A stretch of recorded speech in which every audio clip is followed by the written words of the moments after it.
दोस्तों नमस्कार। आज दो खबरों पर चर्चा करेंगे, बल्कि तीन खबरों पर चर्चा करेंगे। पहली खबर है कि राहुल गांधी ने एक आर्टिकल छापा, चुनाव कैसे जीता गया, कैसे मैनिपुलेट किया गया, उसके बारे में। और दूसरी खबर है प्रधानमंत्री मोदी जी के भक्त जो मायूस हो गए थे अब फिर अपने सर दीवार पर मार रहे होंगे, क्योंकि जिस कनाडा को बोल रहे थे वो कि हमारा बाप लगता है वो तय करेगा कि हम जाएंगे, यानी हमारी मर्जी, मोदी जी तो नहीं जाएंगे।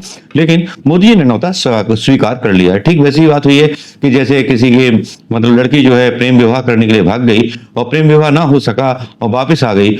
पहले लोग बोले कि जब भागी थी लड़की प्रेमी के साथ तो बोले बहुत बुरा हुआ, बहुत बुरा हुआ। अब जब वो लौट कर आ गई तो यार ये तो इससे भी ज्यादा बुरा हो गया यार है। तो ठीक वैसे ही कुछ हाल हो रहा है, उस पर भी एक प्रकाश डालेंगे। और तीसरी खबर है महाराष्ट्र की उन मजबूर लोगों की, उन दिहाड़ी मजदूरों की, जिनके बारे में कहा जाता है कि हमारा नया भारत एक नया इतिहास गढ़ रहा है। उन महिलाओं की जिन्होंने मजदूरी की खातिर अपने गर्भाशय निकाल दिए। आज के दौर में, नए भारत के दौर में, नए इंडिया के दौर में, जहां हम पाकिस्तान को और विपक्ष को गालियां देते हुए बतलाते हैं, तब इस तरह की जब चीजें और खबरें सामने आती हैं तो मानवता शर्मसार हो जाती है। वैसे तो मानवता और देशभक्त, राष्ट्रभक्त हमेशा शर्मसार होते रहे हैं, लेकिन यहां पर एक वीडियो और आता है अर्नब गोस्वामी का, जो हामिद मीर है पाकिस्तान के। वो कहते हैं अर्नब गोस्वामी के बारे में कि वो हमें अपने चैनल पर बुलाते हैं और कहते हैं कि इंडिया को गाली दो। हम 3 मिनट गाली देते हैं, वो 7 मिनट पाकिस्तान को गाली देते हैं, जिससे उनकी टीआरपी बढ़ जाती है। क्या ऐसे पत्रकार भी होते हैं कि जो टीआरपी के लिए अपने देश को गाली दिलवाएं पैसे दे करके पाकिस्तानी देश को? क्या यही विदेश नीति है? क्या इस बारे में प्रधानमंत्री मोदी या बीजेपी की सरकार उनके चैनल पर बैन लगाएगी? लेकिन चलिए शुरू करते हैं राहुल गांधी के मामले पर। क्या हुआ कि राहुल गांधी ने एक लेख लिखा जिसमें उन्होंने महाराष्ट्र में हो रहे चुनावी धांधलियों के बारे में उन्होंने जिक्र किया। इसका जिक्र क्या करना था, ये लेटर जो था आनंद फानन में ट्विटर पर जो था वायरल हो गया और इसको लेकर के सीधी सीधी स्ट्रीट स्टोरीज, लेटेस्ट स्टोरीज बनने लगी। राहुल गांधी के लेटर पर भारतीय जनता पार्टी के बड़े बड़े नेताओं की प्रतिक्रियाएं आने लगी, जैसी कि वो प्रतिक्रियाएं देते हैं।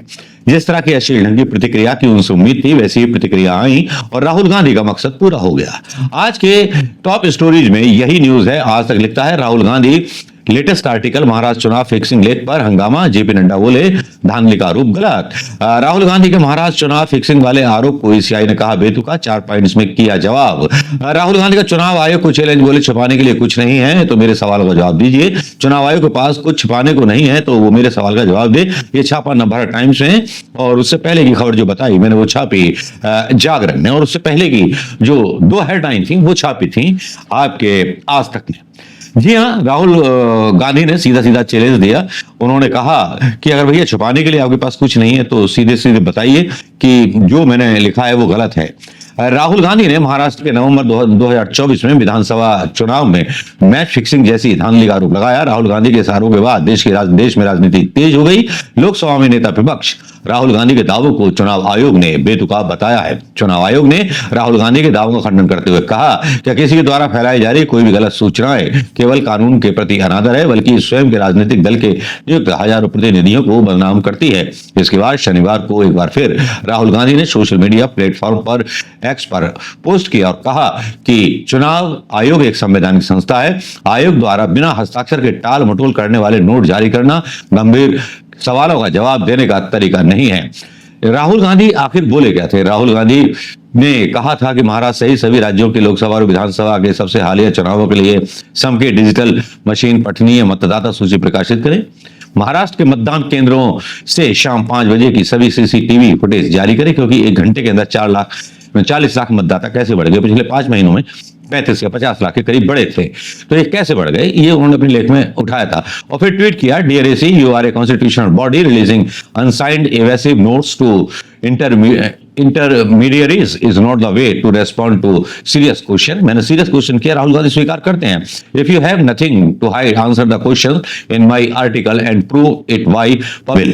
राहुल गांधी का इतना कहना ही होता है, इसमें सारे कुछ मतलब चीजें हो जाती हैं और एक तरह से घेरे में खड़ा हो जाता है चुनाव आयोग। इतना तीखा बार राहुल गांधी ने पहले कभी नहीं किया था। हालांकि इलेक्शन कमीशन ने भी अपनी तरफ से सफाई जारी की, जिसमें उन्होंने कहा, और जो जवाब उन्होंने दिए वो संदेह और बढ़ाता है, क्योंकि उस पर साइन किसी के नहीं है। इलेक्शन आयोग ने जो वो डाल रहा हूं मैं यहां पर, वो देख लीजिए जो दिया गया।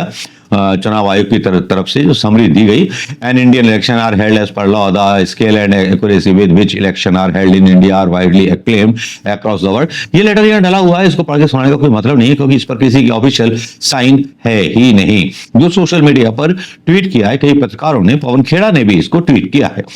लेकिन खुशखबरी आ जाती है प्रधानमंत्री मोदी जी के लिए। मोदी जी के लिए खुशखबरी इस बात की आ जाती है कि अभी पिछले दिनों कांग्रेस और विपक्ष जो था काफी मजाक उड़ा रहा था प्रधानमंत्री मोदी जी की, कि हमारी इतनी गिर गई है कि पाकिस्तान को दुनिया भर में मान सम्मान मिल रहा है, उसको आतंकवादी देश घोषित करने वाली कमेटी का उपाध्यक्ष बनाया जा रहा है और उसको बड़ी बड़ी सहायता विश्व बैंक से और IMF से मिल रही है।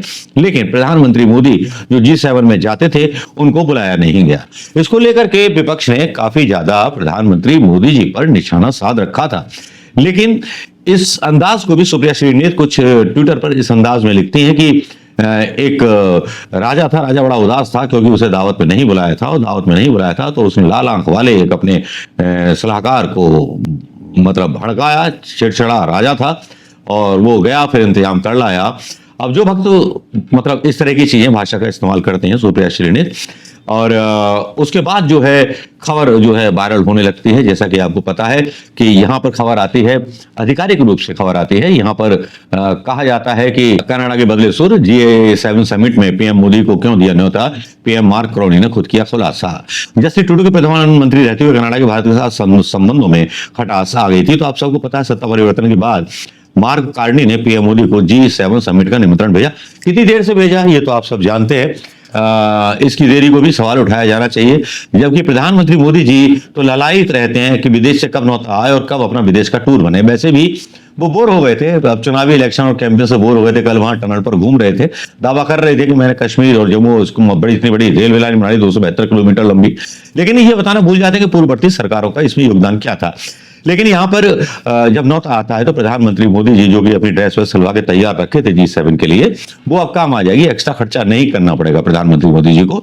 और इसमें जो है सबसे ज्यादा जो हो रहा है, जो कारण बताया गया कि कनाडा में होने वाले G7 समिट के लिए प्रधानमंत्री नरेंद्र मोदी को आमंत्रित किया गया है। भारत कनाडा के बीच तल्ख रहे रिश्तों के बीच कनाडा के इस कदम की चर्चा हर ओर हो रही है। मामले पर प्रधानमंत्री मार्क कार्नी ने कहा है कि G7 देश अपने आगामी शिखर सम्मेलन में सुरक्षा और ऊर्जा सहित महत्वपूर्ण मुद्दों पर चर्चा करेंगे। उन्होंने कहा कि अंतर सरकारी राजनीतिक और आर्थिक मंच में भारत की मौजूदगी बहुत जरूरी है। भारत विश्व की 5वीं सबसे बड़ी अर्थव्यवस्था और सबसे आबादी वाला देश भी है, इसलिए इसको इस जगह जरूर होना चाहिए। इस संदर्भ में दो पहलुओं को बताता हूं। पहला ये कि कनाडा G7 की अध्यक्ष भूमिका में है और हमारे G7 सहयोग के साथ हुई चर्चा में ऊर्जा सुरक्षा, डिजिटल फ्यूचर, महत्वपूर्ण खनिजों समेत अन्य मुद्दों महत्वपूर्ण चर्चाएं शामिल है। क्या प्रधानमंत्री मोदी जी चीन के द्वारा रोके गए जरूरी मतलब ऐसे उत्पाद जो नहीं हमें दिए जा रहे, जिसकी वजह से हमारी ऑटोमोबाइल क्षेत्र को प्रभाव पड़ेगा चीन के द्वारा, क्या उस पर सवाल उठाएंगे या खाली एक फोटो सेशन कराएंगे और चले आएंगे? अभी तक प्रधानमंत्री मोदी जी G7 समिटों में गए हैं, उन्होंने देश के लिए क्या उपलब्धि हासिल की इसके बारे में नहीं बता पाए हैं। हालांकि भक्त मेलानी के साथ उनके फोटो डाल करके खुश होते रहते हैं, गले में गले राष्ट्राध्यक्षों के साथ मिल करके बस यही एक जो है भारत के लिए एक उपलब्धि है। वरना G7 से हमें क्या मिला, क्या नहीं मिला, क्या देश का फायदा हुआ, ये कभी हमें बताया नहीं गया। तो अब देखना है। हालांकि बहुत परेशान है, बहुत बेचैन है कि पहले जब ये बात चल रही थी कि जब कांग्रेस ही बोल रही थी, विपक्ष बोल रहा था, सोशल मीडिया के लोग बोल रहे थे कि प्रधानमंत्री मोदी जी का अपमान किया G7 पर और ये और वो दुनिया भर की बातें बोल रहे थे, तो भक्त भी बोल रहे थे अरे कनाडा से हमारी रोजी रोटी थोड़ी चलती है, कनाडा हमारा बाप थोड़ी है, कनाडा सारे ऐसे जने कितने घूमते हैं, कनाडा को हम ठिकाने लगा देंगे, इस तरह की बातें कर रहे थे। लेकिन अब वो भक्त क्या करेंगे जो इस तरह के बयान अपने ट्वीट कर रहे थे? या ट्वीट हटाएंगे वो या क्या करेंगे? लेकिन प्रधानमंत्री मोदी जी को देर से बुलाया गया। क्या उन्होंने ये सही किया कि देर से आए हुए निमंत्रण को स्वीकार कर लिया?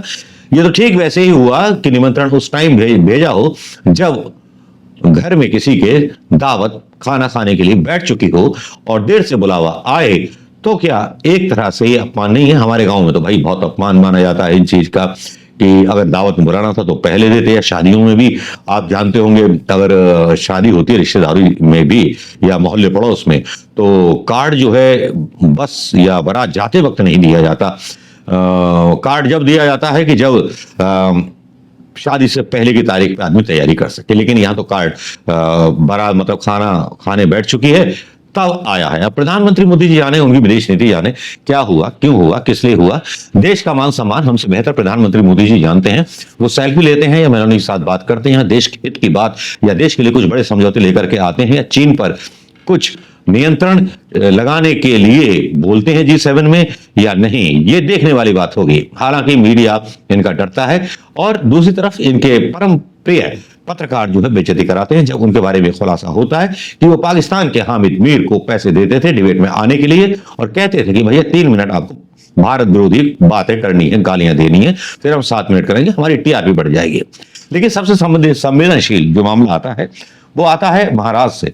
महाराष्ट्र में जो ये खबर सुनता है वो हिल जाता है। 5 दिन पहले की खबर है, जहां दिहाड़ी मजदूर महिलाएं, जिन्होंने 843 महिलाओं ने अपना गर्भाशय निकलवा दिया क्योंकि वो गन्ने के खेतों में काम करती थी। अगर वो गर्भवती हो जाती तो गन्ना काटने के लिए उनको जो था दिहाड़ी नहीं मिलती। ये भी हिंदुस्तान है जीता जागता, जिसके लिए एक कविता लिखी गई थी, ये अवला तेरी यही कहानी, आंखों में आंचल में है दूध और आंखों में है पानी। ये चरितार्थ करती है कि आज हमारा देश आजादी के 84 साल बाद भी उस स्थिति में है। 84 नहीं बल्कि ज्यादा टाइम हो गया, 95 साल बाद इस हालत में है जिस भारत को बदलने की बात करते थे। और यहाँ दिहाड़ी मजदूर महिलाएं, जिनमें 78,000 महिलाएं शामिल हैं जो गन्ना काटने के लिए जिले के रूप में मशहूर बीड में काम करती हैं, और 1,75,000 मजदूर हैं और जिसमें 78,000 महिलाएं शामिल हैं। अब उनमें से 843 ने कटाई के दौरान गन्ने के खेतों में काम करने से पहले अपना गर्भाशय निकलवा दिया। इनमें से ज्यादातर महिलाएं 30 से 35 साल की उम्र की हैं। इसके अलावा करीब 1523 महिलाओं ने गर्भवती होने के बावजूद भी गन्ने के खेतों में काम किया। ये हिला देने वाली न्यूज है। हिला देने वाली न्यूज ये नहीं है कि कनाडा ने बुलाया, देर से गए प्रधानमंत्री जी, लेकिन ये संवेदनशील व्यक्तियों के लिए एक संवेदनशील मुद्दा हो सकता है जिनके ऊपर आज हमारे राष्ट्रीय चैनल पर बहस चलनी चाहिए थी और इस गंभीर मसले के ऊपर सरकार से सवाल किए जाने चाहिए थे। आपको क्या लगता है कि इंपॉर्टेंट कौन सी न्यूज थी? इंपॉर्टेंट ये न्यूज थी कि मजदूर महिलाओं ने अपने गर्भाशय निकलवा दिए, या इंपॉर्टेंट न्यूज ये थी कि राहुल गांधी ने सफाई मांगी और कहा कि मेरे पत्र का आपने सही तरह से जवाब नहीं दिया और आप मेरे पत्र का जवाब दीजिए, या ये न्यूज सही थी कि प्रधानमंत्री मोदी जी को अचानक से कनाडा से बुलावा आ गया? तय आप करें, कमेंट करें दोस्तों। नमस्कार, जय हिंद।